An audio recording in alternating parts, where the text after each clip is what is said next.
ardhi. Allah amejalia chini ya ardhi kuna mizigo ya ajabu, idadi ya ajabu asiyejua isipokuwa yeye. Toka kuumbwa kwa Adam, vifo vyote vilivyotokea viko chini ya ardhi.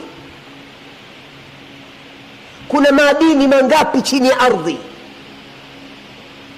Na ardhi ikatoa mizigo yake, na itakapotoa ardhi mizigo yake, hazina zake, mwanzo wanaotoka ni hao amwat. Takhayal, ni idadi ngapi? Tuchukue mfano mdogo. Hivi sasa mimi nazungumza na wewe, idadi ya ulimwengu, the current world population, hivi sasa tunavyozungumza ni watu bilioni 8 hivi sasa.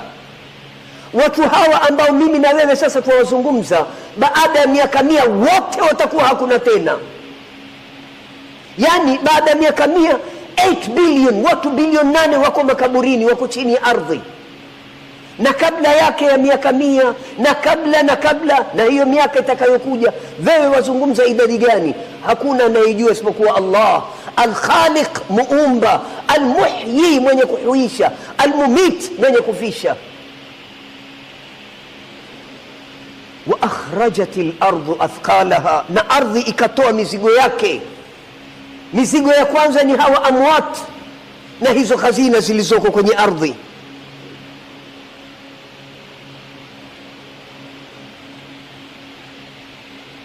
وقال الإنسان ما لها, ile fadhaa sasa. Huyu mwanadamu ambaye ni mimi na wewe atasema ma laha, na akasema mwanadamu ina nini, na mtu akasema ina nini, kunani.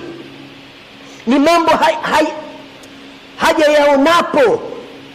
Ule mlio kwanza, mtetemeko ule wa ardhi kupasuka.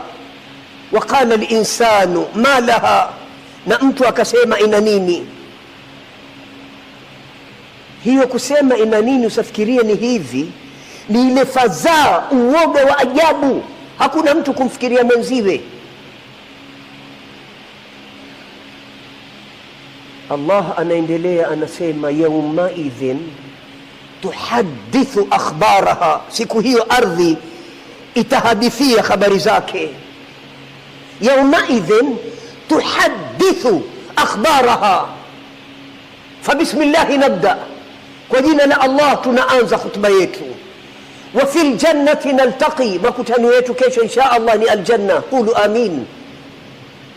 Maudhui yetu yauma idhin tuhaddithu